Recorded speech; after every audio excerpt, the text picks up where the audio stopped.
In this video, we're gonna create a game of blackjack. Of course, we're not gonna use any real money. We're just gonna play with numbers. It's more for the implementation, practicing, than for the actual game itself. But blackjack is a nice, fairly simple but not super simple game, so we can have a real nice detailed implementation of it. Let me show you what it will yield. So I'm gonna have a 6 and a queen. I'm gonna hit. And oh, I have 19, I absolutely am going to stand. The dealer was dealt 2 2s, it's a 13, and the dealer busted, so I won. Round of applause for me for winning. Let's see how the game's inside works.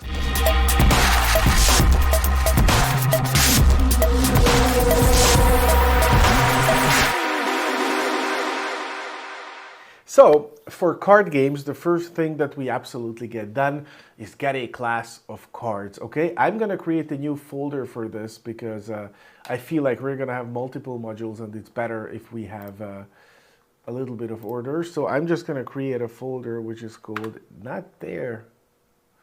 Can I just create it like in the root or something? Where is that? Here, okay?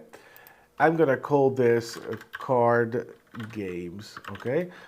Games. So this is just an empty folder for now. And here, the first thing that I'm going to create is a card module because we're going to use that in other programs as well. So we're going to call this card. Not sure if it's the same thing. In Hungarian, we call this the French card. That's like your spades, clubs, hearts, and diamonds, and from 2 to ace. That's, I guess, really, I have no idea what it's called in English, but it's in a class card. This is what we're going to call it. Oopsie. Okay. And yeah, exactly. We're going to have a value and a suit, but that's not the way I want to do this. Here's what I'm going to do. Suit. But I want the, and watch what I do now. I don't want words. Like, this is lame, honestly. Like, this is 2025 now. We are not having words in here.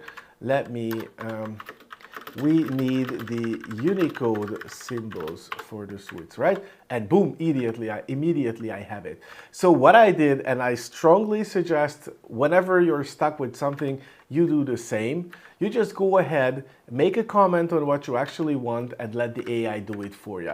I could never in a million years remember the Unicode codes numbers for the suits, but if I just make a comment, it makes it fine.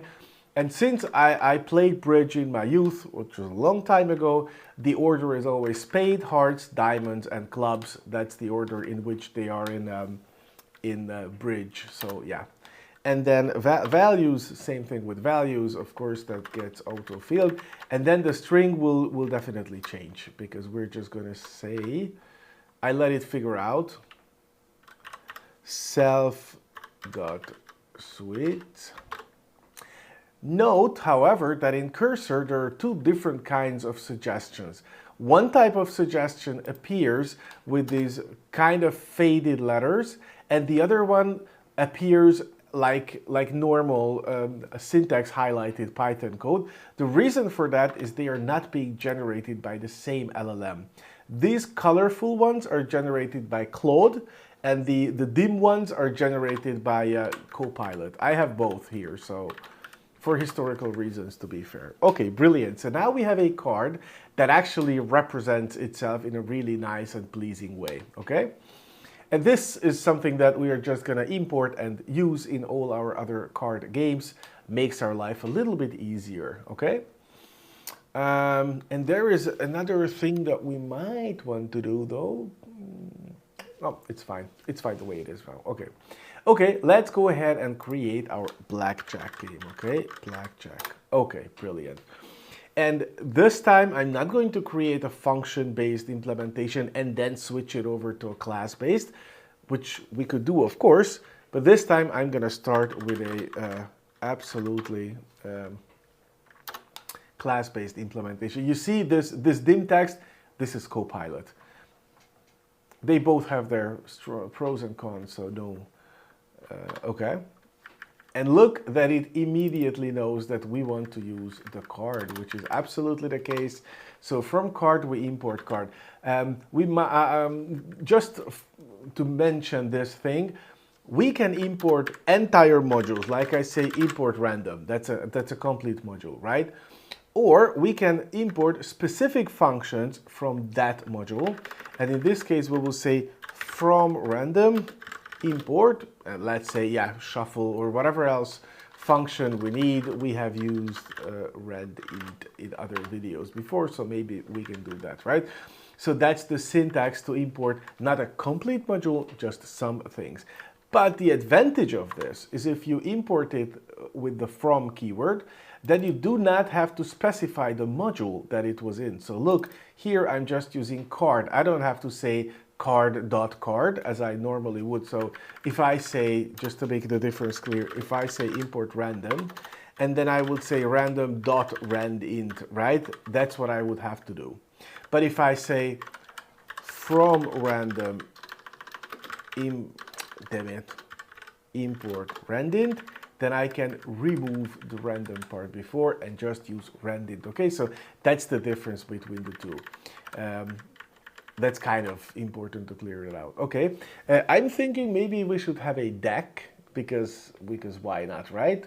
We could go back to the card pie and add a deck. I think that would be elegant. The PAP standard for making two classes in the same after one after the other is to actually put two enters between the classes, two empty lines. That's the standard separation, right? Okay, and then we can shuffle and then we can deal. Not bad. I take it. I absolutely take it. The only thing that I'm not taking, or actually there are a couple of things that I'm not taking, is that we need to no, this is fine. This is fine. So what happens is whenever we initialize a deck, we load all the 52 cards into it, and then anytime we can reshuffle the deck. No, the reason I still don't like this, because my problem is whenever we deal, we use the pop function, okay?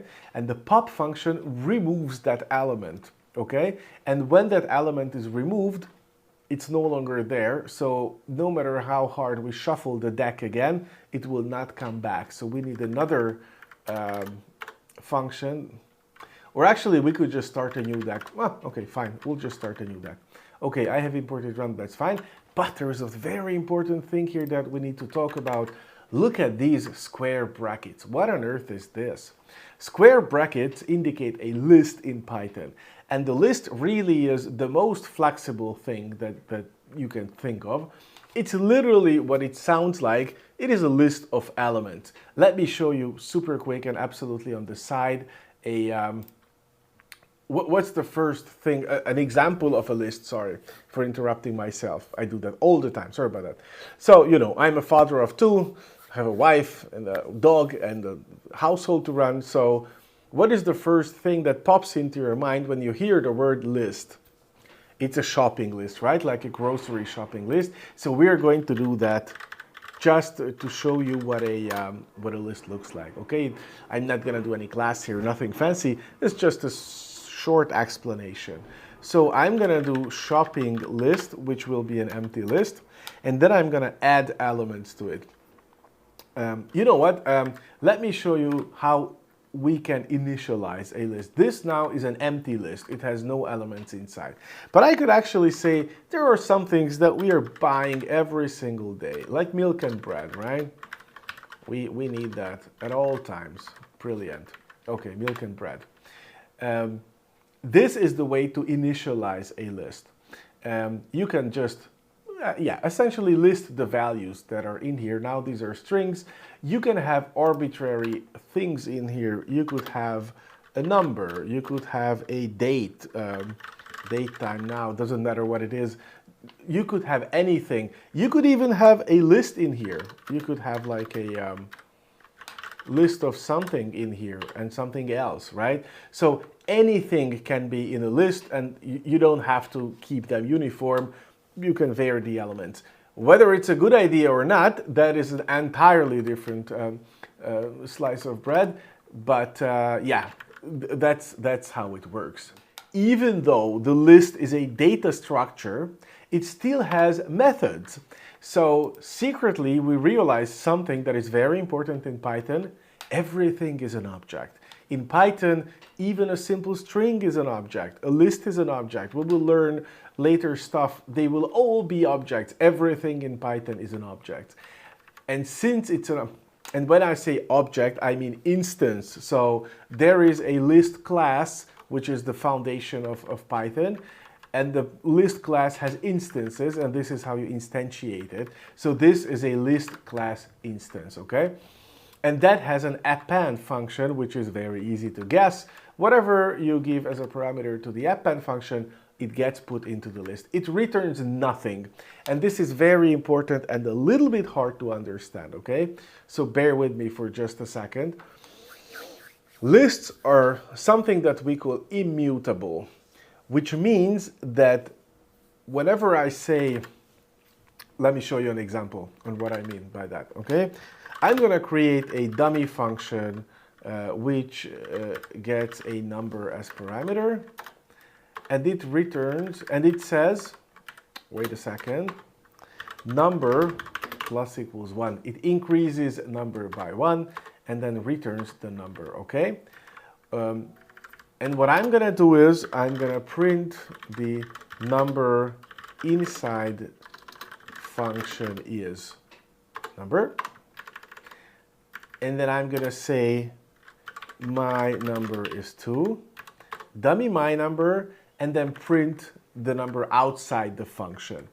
And we can read this in two different ways. The first one is, since this my number variable is passed to the dummy function, and then the dummy function increases it by 1, my number should be 3, right? Stop the video now and think in yourself whether you agree to this logic or not. Will this be 2 or 3? This is a question that I need you to answer. So one logic is, since this is a variable, I'm passing that variable to the function, and the function increases it by 1, therefore the variable must increase by 1. The other logic is that this here is a parameter that I'm passing to the function, and I'm only changing the value of the parameter, so the variable remains 2, and this will print 2. Which one is right? What will I see if I press the play button? 2 or 3? Stop the video, make your choice. Okay, let's see who was right. And the second version was right. The number outside the function is 2, okay? So this here is no longer the variable that I have passed it. This is just the value of the variable as a parameter. And whatever I do to it only applies within the indented block, right? Within the function's body, okay? Super important to understand this. However, now that you have learned this and understood this, lists are the opposite. So if I say my list is an empty list, okay, and the dummy function is called with my list, and I will say list outside the function is my list, you can absolutely print lists like this, no problem whatsoever. And the dummy will say list parameter, I am calling it deliberately that, and I would say list parameter.append something, and then I say list inside this list parameter and return it. And watch what happens now. So what do we expect based on the previous logic? That I am passing this variable to the function, but what I pass is the value. That's what happened with the number 2. And so this append will only have effect inside the function body. Stop the video and take note whether you agree to this logic or not. The right answer was do not agree to this logic. So we have to make a sharp distinction between simple variables and complex variables. They're called compound variables, if you like that way. Simple variables are passed by value. That's strings, numbers, dates, pretty much the basic stuff. Everything else, pretty much, like lists, dictionaries, things we're going to talk about later on in later videos, they get passed as immutable objects, meaning the object itself, the instance itself is passed, okay? List is one of these. And then whenever you do something to that instance, of course, the instance itself changes. Remember, when we define a class, we define the abstract description of it, the blueprint. And when we create an instance, we reserve memory based on that blueprint for that specific instance, right? And so here we are reserving memory for an empty list. And when we are passing this, we are passing the memory address of that area where the instance lives. So this append function will do changes in that memory area, but the variable itself will still point to the same memory area. So that's why this happens, just so you understand. The point is, lists are immutable, so whatever you do to them applies to the instance itself, and they are not passed by value. There are ways that I'm going to talk about later on when we can cheat this function, but for now, just accept it as it is. So this is how a list works. Oh. Don't worry if you don't understand everything about this. Later on, as we use it in practice, it will be much clearer. And so here now, I was here in cards. Yeah, let me close this, whatever this was. Yep, and now we know what I did. I just created an empty list here. And then I went in for loops over. Remember that range 4 is an open interval, meaning it goes 0, 1, 2, 3, and it never is actually 4. Because in Python we count from 0, 13, the same thing applies, 0, blah, blah, blah, 12 is the last one. And now we call this well-known append function, and we append an instance into our list, which is a card class instance based on the value and the suit. So that's quite straightforward, I guess. We're going to have all the cards in all the suites in our deck, which is just great. And then we call shuffle. What shuffle expects is a list, and whatever is inside the list, it just changes the order randomly. By the way, an interesting fact, the amount of possible combinations that a deck of cards can be in is mind-bogglingly high. So if you just take a deck of cards, just shuffle it with your hands, very likely that exact order of cards has never happened ever in humanity's history, because the number of variations is so high that it's very unlikely that that exact order has ever been seen before. Just as an interesting fact. Just so you have more respect after shuffling a card. And then pop is also a function for a list. It takes out the first element, actually shrinks the list, so removes the first element and returns that one. You can pass it a parameter. If you don't want the first one, you can pass it 3 or whatever else, and then it takes out that specific one.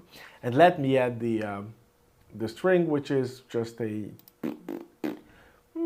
maybe I don't like this, maybe I don't like this. Let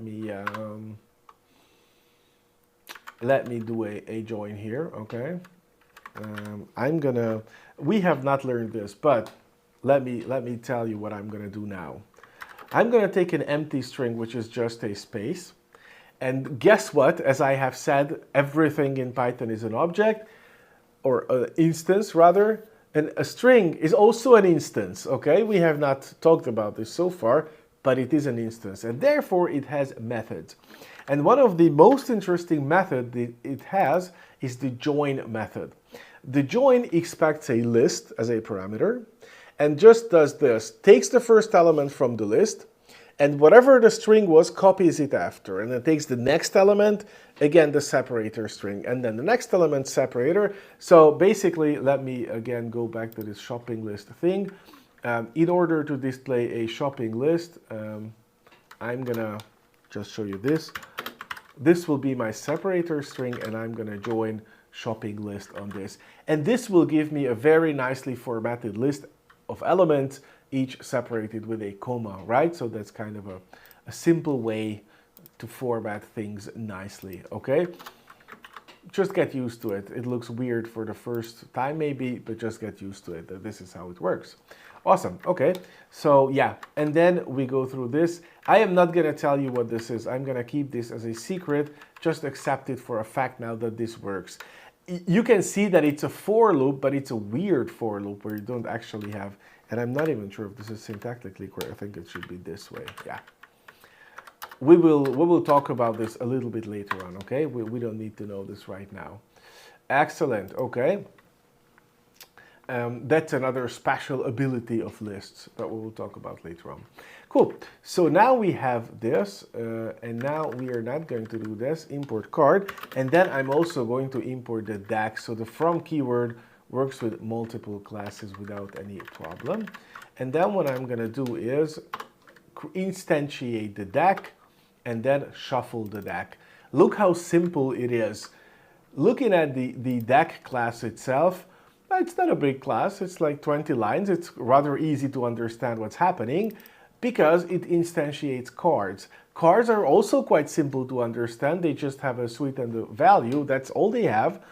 But this whole thing comes together to make a really nice readable code. And I have mentioned this in my other videos, but repetitio est mater studiorum, as Latin says, repetition is the mother of knowledge. I would really like to meet the father though. Never mind, the point is, if the most important part of your code is to have readability at the max, because you're going to shelf your code, you're not going to look at it for 6 months, then you're going to come back and you will badly need to understand it as soon as humanly possible, okay? Awesome. Okay, so now we have player hand, dealer hand, player score, dealer score. That's perfectly fine. And we have a nice function suggested by the AI, which is deal hand. And what happens is we deal one card, or rather two cards, to the player and the dealer. And look how really appropriate it is. It doesn't deal 2 cards to the player and then 2 cards to the dealer. It wouldn't matter at all. Like in real life, this might have some importance. I don't know. I'm not a big, I've never been to a casino, but here it absolutely doesn't matter because you could, it's the same randomness, so it doesn't matter, but looks good. Okay, awesome.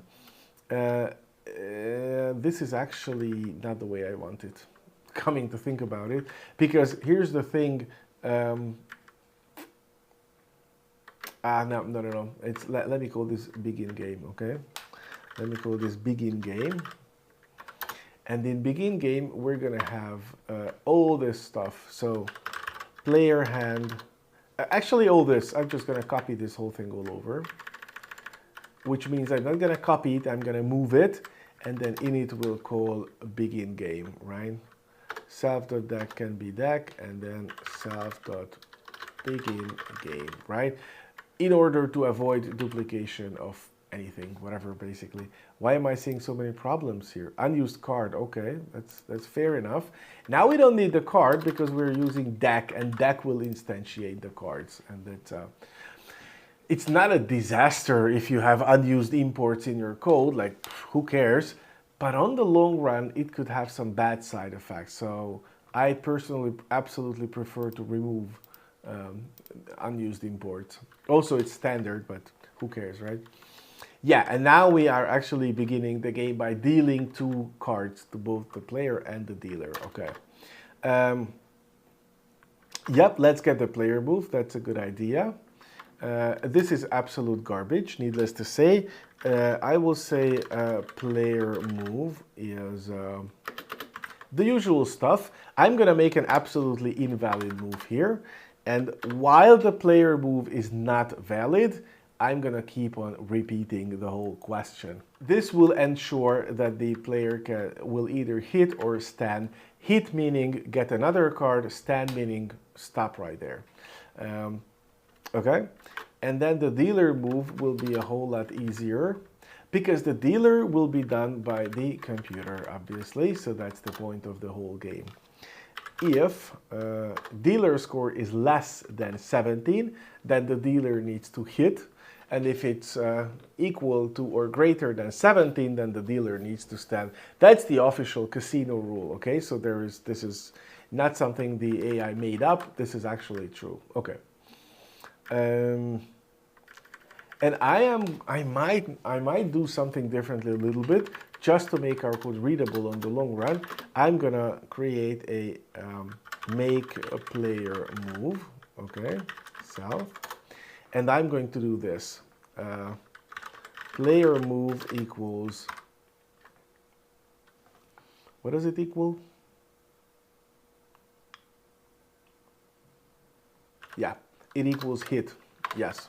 And here's what I'm going to, this is not the most beautiful thing, but this is what I'm going to do. While player move is hit, I'm going to append another card to the player's hand. And I'm going to add that card. Let me do this in a bit nicer way. Dealt card is, that's what we have. And then we add the value of the dealt card to the player hand, okay? Ignore the fact that blackjack is a little bit more complicated than that, because the ace can be 1 or 13, and also the anything above 10 counts as 10. So we will fix that in a second, okay? Just bear with me. Let's make the skeleton of the code work. If player score is greater than 21, then all we're going to do is print you bust, meaning, yeah, you're busted. And then we just return. I don't need any value here, just return, okay? And if the player didn't bust, then we're just going to ask its next move, okay? And the next move could be hit or stand. If it's, and then of course the loop begins from the beginning again. If it's a hit, then we get another card. The only thing that is something I don't really like is we're not ever telling the player the information, okay? This is the player hand, and the value is player score. Okay, here we go.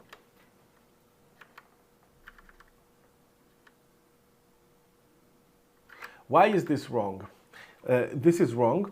Why is this wrong? This is wrong because when I start to make the player move, it will immediately begin with a hit, meaning it will get another card. That sadly doesn't work.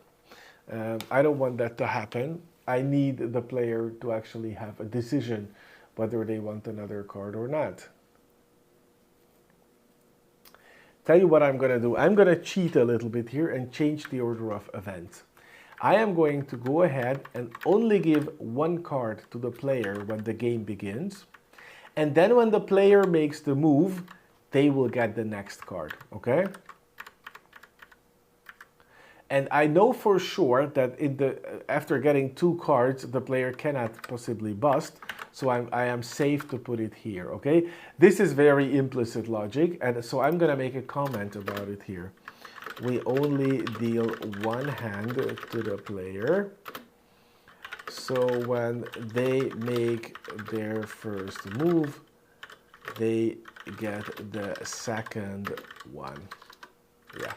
I will add another comment here just to make very sure that whatever happens, we understand this situation. That the reason that we immediately begin with dealing out a card is that this makes the code a bit shorter, and this way we only dealt one. This is not something that is the only way or a necessity, but it turned out this way. You can have very different solutions to this, okay? Nice, okay, and with the dealer move, it's relatively simple. And then the dealer move, the same thing applies, I think, to the dealer move, right? Yeah, pretty much the same thing applies to the dealer move. Excellent. Nice. And all we need to do is a print dealer bust, dealer hand, okay? The only thing that we need to do is ensure that the dealer's move is also displayed. I'm going to do something that is very Pythonic. What does the word Pythonic mean, by the way? Pythonic means something that can only be done in Python, or most likely to be done in Python, typically makes the code shorter and more condensed, but also very likely is faster to execute. So there is this age-old discussion about the speed of Python and that it cannot possibly be faster than C++ because the foundations, the roots of it are written in C++.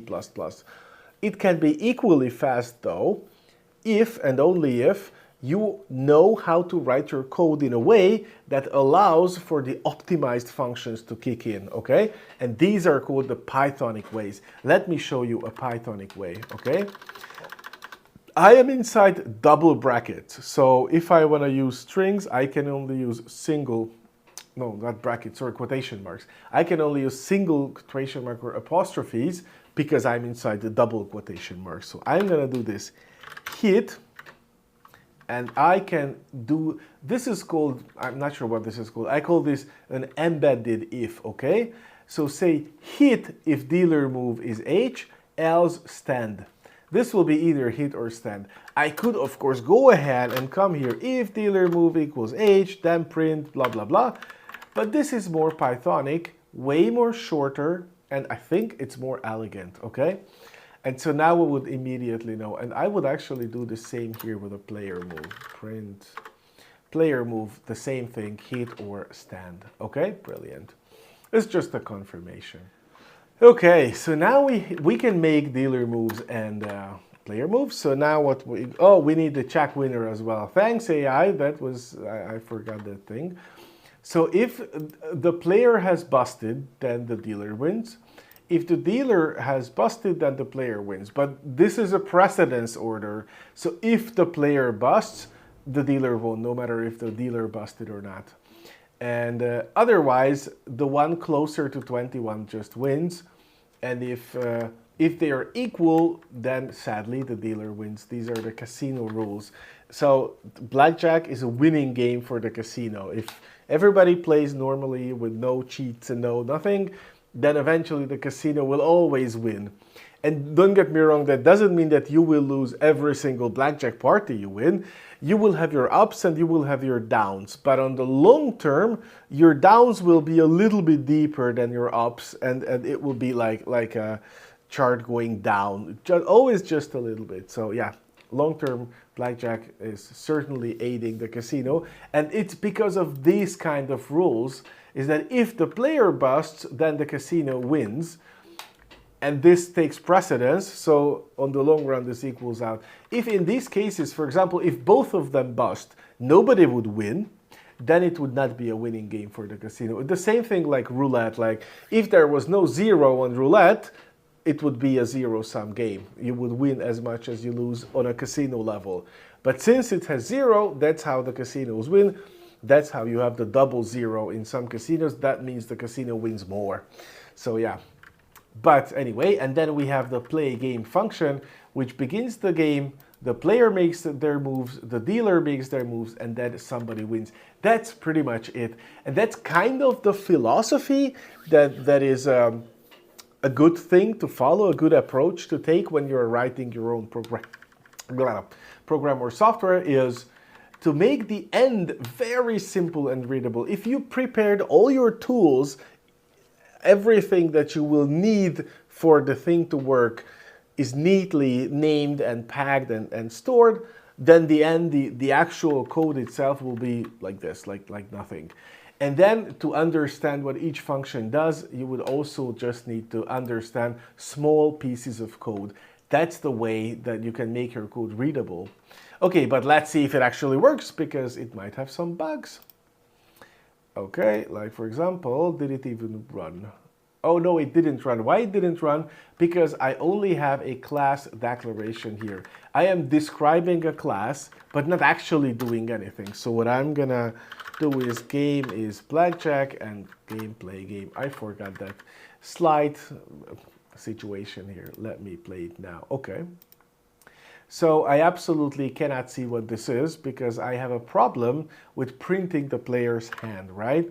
Player hand is printed here.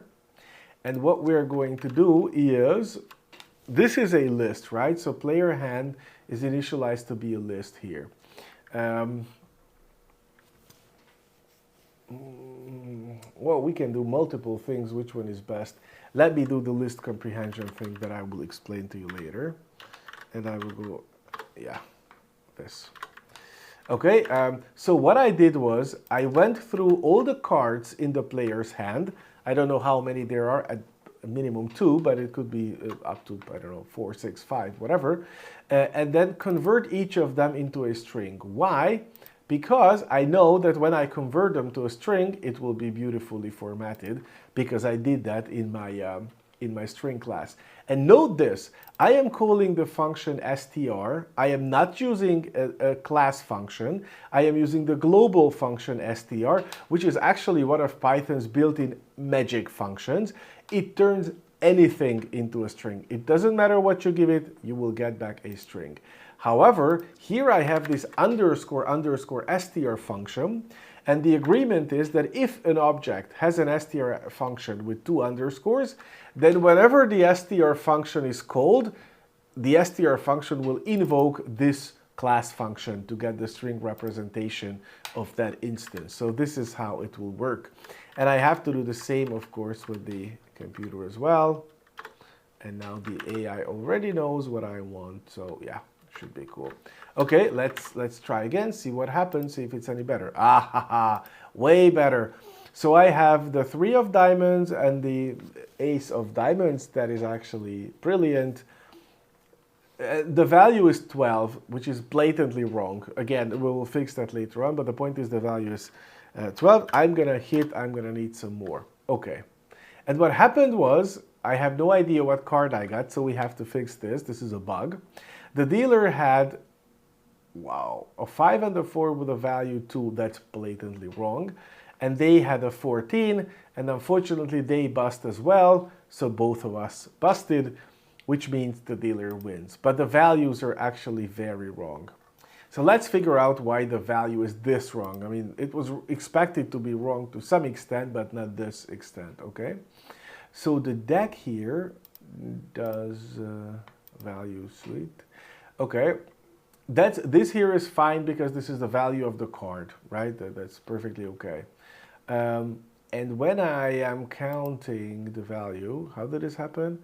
I had a 5 and a 4 with a value of 2.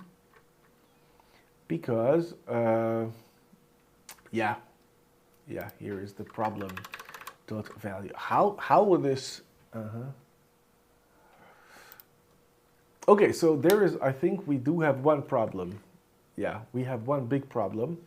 Our big problem is the following: when we deal this card, we just append it, and that's not gonna cut it, guys, because here we are absolutely not calculating the score. We are not keeping the score, right? We just add the card into the deck, but never actually get it. So instead of dealt card.value, we have this, and I'm gonna do the following: self update player score. Yeah, that's exactly what I'm gonna do.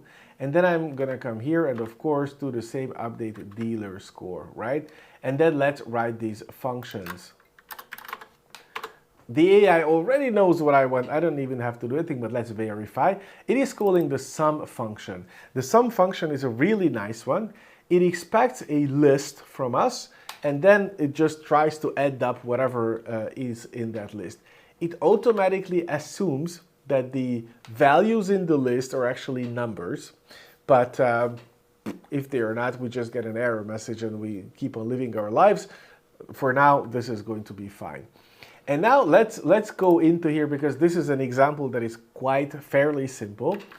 What exactly is happening here? Let me write the whole thing in a non-Pythonic way. I would say for card in player hand, no, sorry, self player score equals 0, and then for card in self player hand, I will add the card's value to the player score, right? This is how traditionally we would write this. This takes 3 lines, and it kind of is slow, actually. When you implement this, you need a separate setup for the for loop, and then all you need is add them up. It's not optimal. So instead of that, we have a different notation. We take this part of the for loop, right, and put it after the actual statement. And this will yield us a card variable that we can use in the core of the loop, but the core of the loop happens before the for statement. So we just turn them upside down and reverse their order, but other than that is the same. And here we have an expression, right, which evaluates to something. So for example, I could say the string of the card. It doesn't make sense I could just say, I could put anything here. String of the card +1, doesn't matter. I could put anything here, right? The point is, whatever I put here will be the thing that was actually put into the list. So let me be more specific here. I will say value list is an empty array. And I would append that value list. Okay? So this is what this part does. Sorry, I'm just reorganizing everything. These two parts, these two lines, three lines are equal to this one line. Okay? So we have compressed 3 lines down to 1. We take an empty list, go in a loop in another list, of course, and then just add whatever expression we calculate here, append it to the other list. Or we can do the same thing. This is called list comprehension. We can do the same thing in one line, okay? You get used to how it looks. Don't worry too much about it right now. But I'm going to, of course, go with a Pythonic implementation. And then when we have that list, I'm going to call the sum function on it, which is super simple. It just adds up all the values. What problems do I have? Okay, that's never mind. Player score is not defined outside in it. That's a false alert. Okay, cool. We do the same for the dealer score, obviously, and now we kind of know how this works, okay? So this is called list comprehension, and it takes 3 lines of code and just condenses it down to 1. Plus, it also speeds up execution, so you would definitely want to use it. Why is it saying dealer score? Oh, because it's true. Actually, these warnings are true. Let me add these here. Player hand, and player score, dealer score. We need them to be initialized here.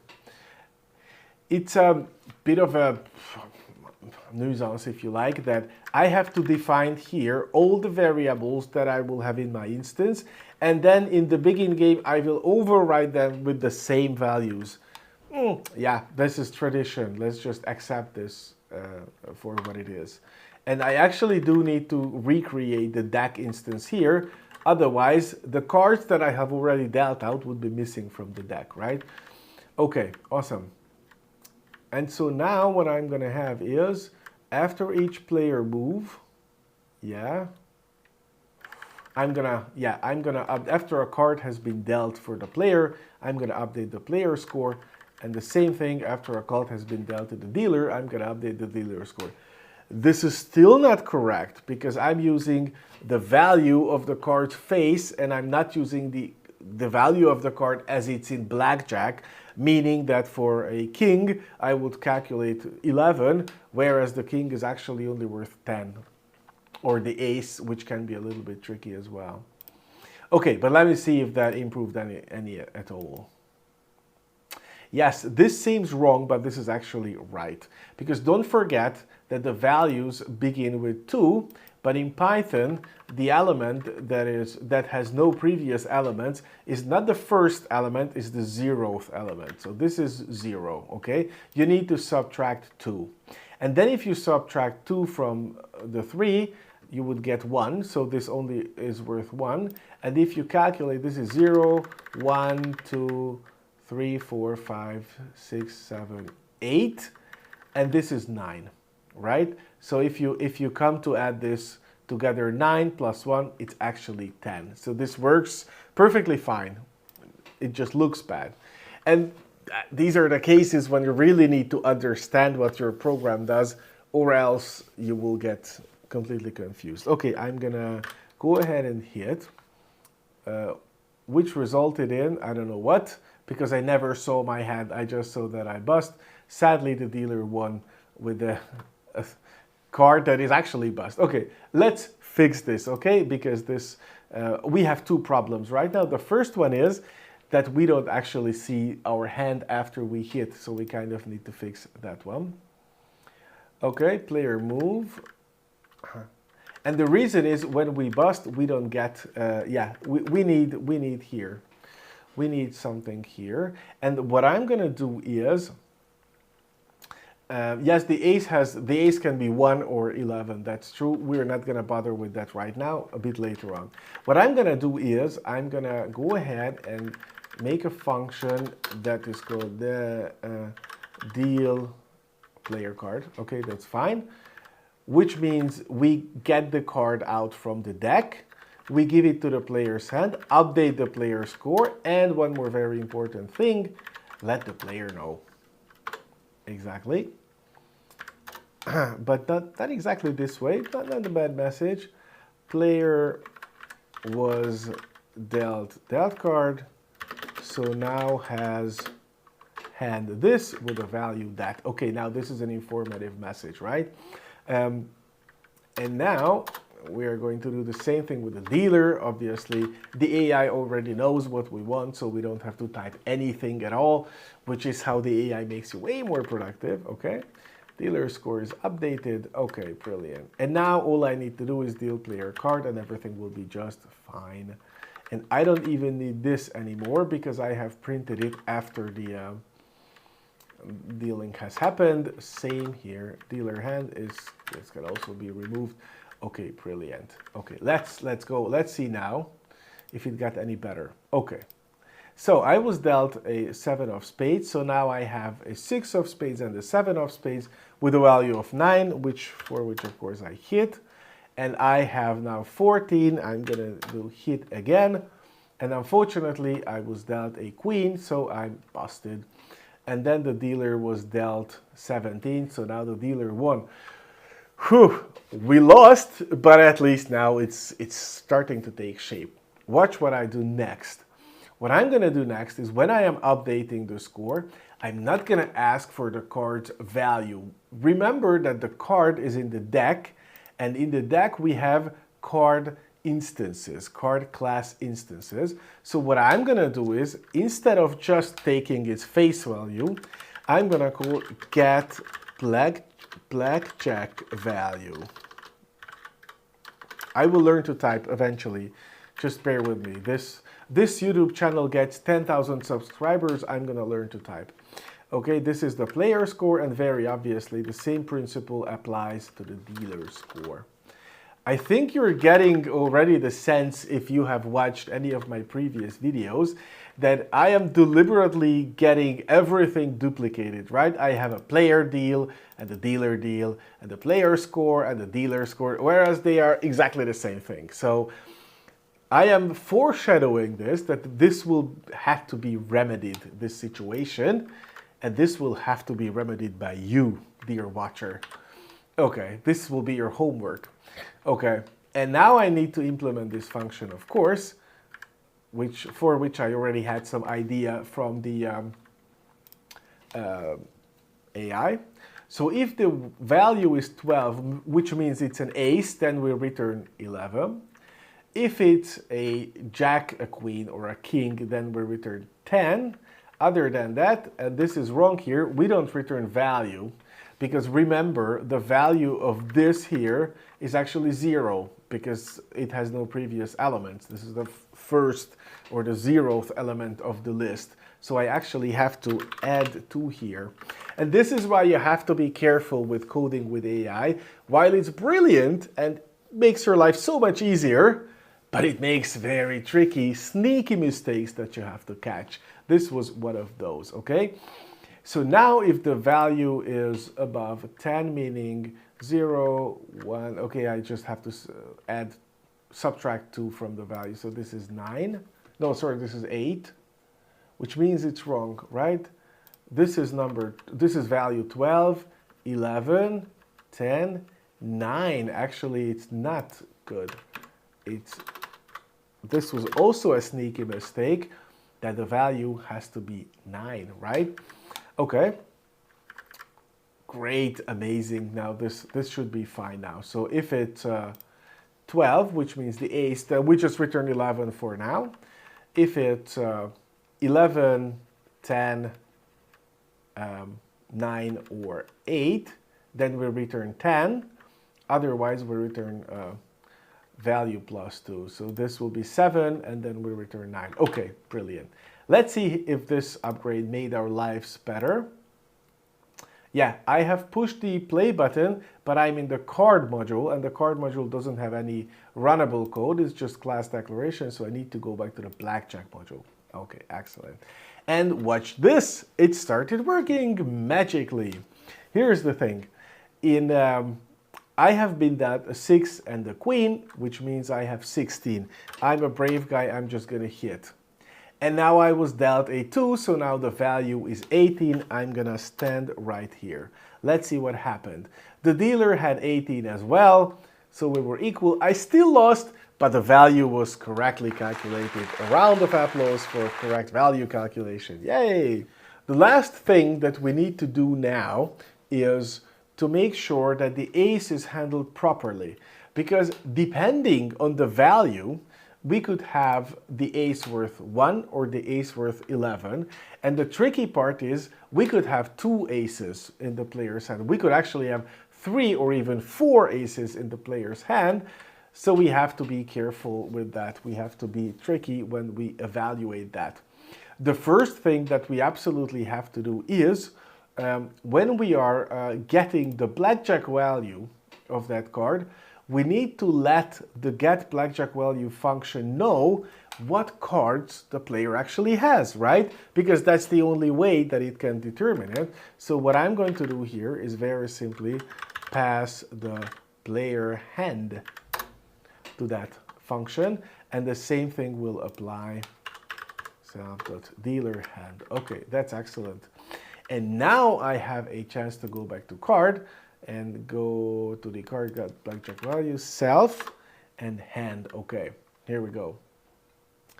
And now what we're going to do is, yeah. Who hit for AA? I don't know, Alpha. Now what we're going to do is, we need to count the number of aces, right?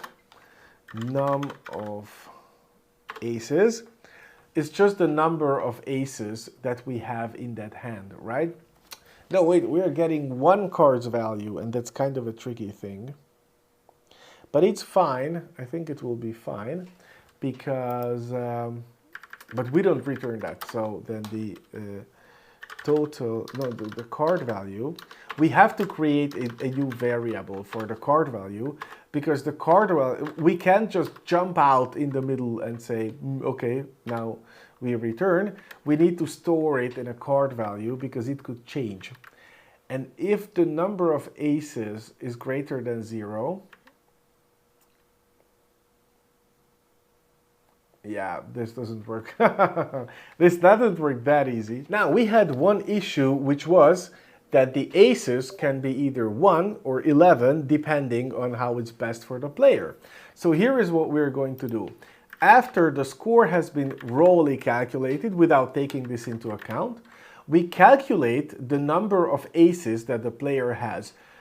It's a rare situation, but they could have 4 aces in one hand, right? It could happen. So we need to prepare for that. And we just do a very interesting thing. So far, this is your normal list comprehension, right? You add 1 for each card in the player's hand that is an ace, right? And then if the player has 4 aces, you will have a list of 4 times 1. You sum it, and that's easy. However, we only need to add this one for the aces. So after the 4 part of this whole list comprehension thing, we add an if condition, okay? We can do this. And I think this is one of the most beautiful things, most Pythonic things in the whole language, is that you can write it down in almost English language. So each ace is worth 1, that is in the player's hand. If each card is worth 1 in the player's hand if it's an ace, right? And then you have exactly as many 1s in the list, as many aces the player has, and then you invoke the sum function on that list, and boom, there you have it, the number of aces in the player's hand, okay? Just look at it for a while and let it sink in. I know it's a lot to take in. Just let it sink. You will get used to it. So if you have a problem understanding how it works, just write down the whole code as num of aces aces is 0.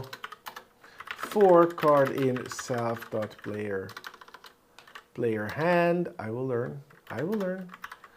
Okay, if card.value equals, my God, what did I type? Equals 12, the number of aces is unable. Okay, don't disable it. It's fine. We'll work it out. Okay, so that's what this code does actually. Okay, but it's 4 lines. It has a for loop. It has an if condition. It's way easier to write it in just 1 line and everything is done. And also, it's much faster in execution. Okay, so that's the Pythonic way. And then, until the player score sinks below 21. We are going to use this option to change the value of the ace from 10 to 1. And we have 2 conditions on doing this. First, we need an ace that has not been converted yet. And second, we need the player to be in the busting score range. So that's how this works.